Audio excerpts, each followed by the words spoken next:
Bismillahirrahmanirrahim. Assalamualaikum warahmatullahi wabarakatuh. Alhamdulillahirabbil alamin.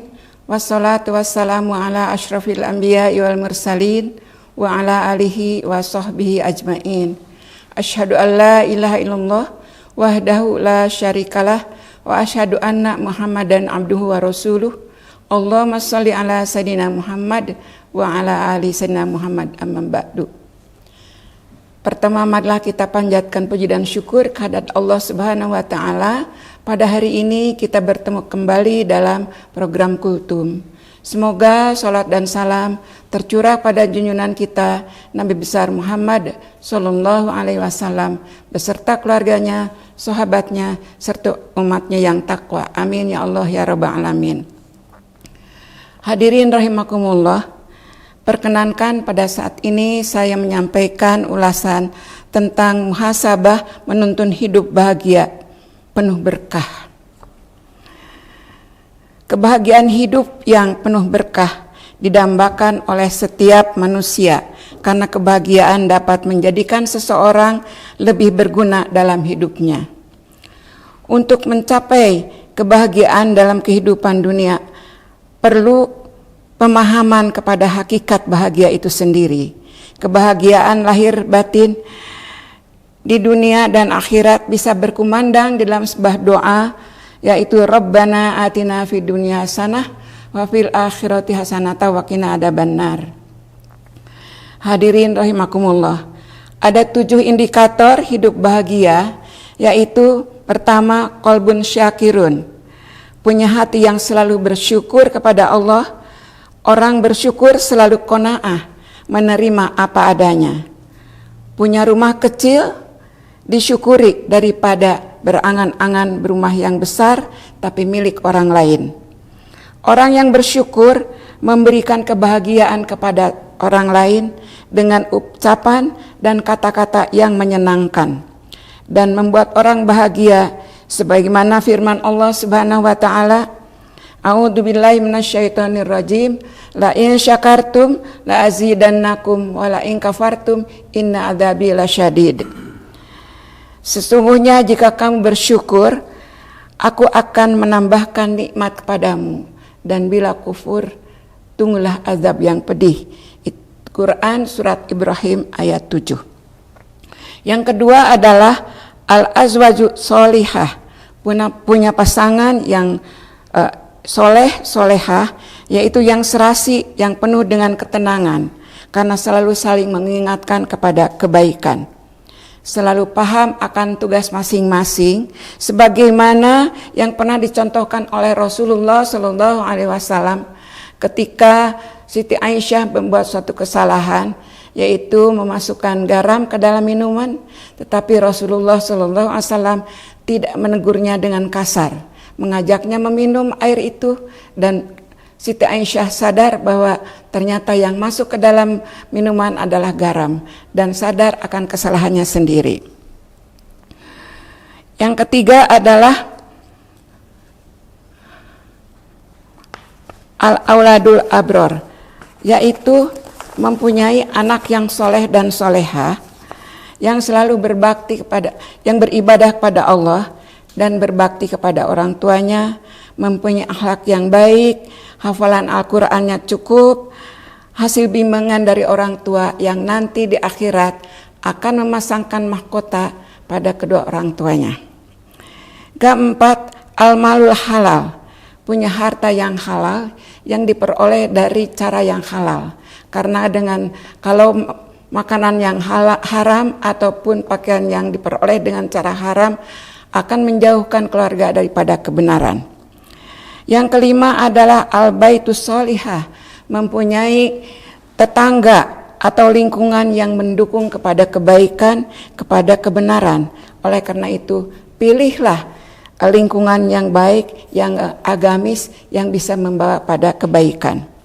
Yang kelima adalah tafaqquh fiddin, semangat untuk mempelajari agama, terutama agama Islam.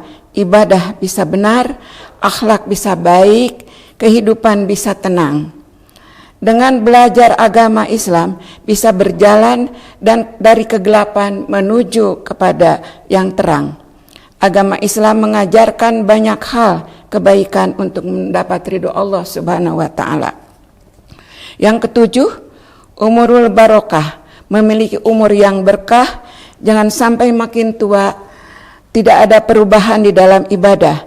Makin tua harus memilih dan memilah kegiatan mana yang kira-kira akan membawa kita kepada dekat dengan Allah Subhanahu wa taala.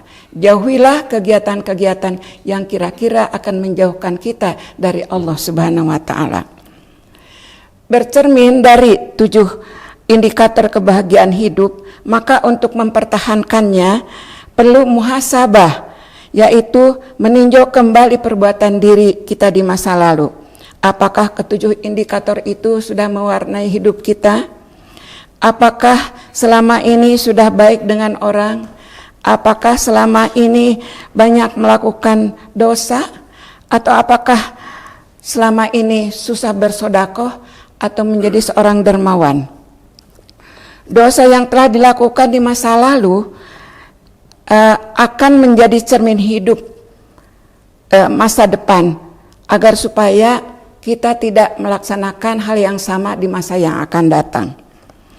Hadirin rahimakumullah, sebagaimana firman Allah yang artinya, katakanlah, wahai hamba-hambaku yang melampaui batas terhadap diri mereka sendiri, janganlah kamu berputus asa dari rahmat Allah. Sesungguhnya Allah mengampuni dosa-dosa semuanya. Sungguh dialah yang maha pengampun, yang maha penyayang. Surat Az-Zumar ayat 39. Ada sebuah kisah yang terjadi pada zaman Nabi Musa alaihissalam. Pada satu saat di sekitar Nabi Musa alaihissalam kekeringan, dan tetapi ada awan yang tebal. Tetapi hujan tidak pernah turun di tempat tersebut. Mengapa demikian? Setelah diketahui bahwa umat Nabi Musa banyak yang berdosa. Kemudian Nabi Musa alaihissalam menyuruh keluar mereka itu dari tempat itu. Tapi tidak seorang pun yang berani keluar karena malu. Pada akhirnya salah seorang di antara umatnya berdoa mohon ampun kepada Allah Subhanahu wa taala, yang diampuni oleh Allah Subhanahu wa taala semua kesalahan dan dosanya. Dan apa yang terjadi? Turunlah hujan di tempat yang kering itu, dan Allah mengabarkan kepada Nabi Musa bahwa ini terjadi karena ada salah seorang di antara umatnya yang telah diampuni dosanya. Hadirin rahimakumullah, hal ini akan menjadi pelajaran bagi kita bahwa ampunan Allah bisa merubah keburukan menjadi kebaikan. Hidup dengan muhasabah, apalagi di bulan Ramadan, sebagai bulan pengampunan, bulan yang sangat mulia, akan mengampuni dosa seseorang kecuali dosa syirik. Muhasabah di bulan Ramadan dengan banyak istighfar dan melaksanakan ibadah lainnya seperti saum, di antaranya saum Ramadan, banyak baca Al-Quran, banyak bersedekah, silaturahim, akan membuka pintu syurga yang sudah merindukan orang beriman untuk memasukinya ke dalam syurga. Sayyidina Umar bin Khattab telah mengingatkan kepada kita, hasibu anfusakum qabla antuhasabu. Hisablah dirimu sebelum nanti dihisab.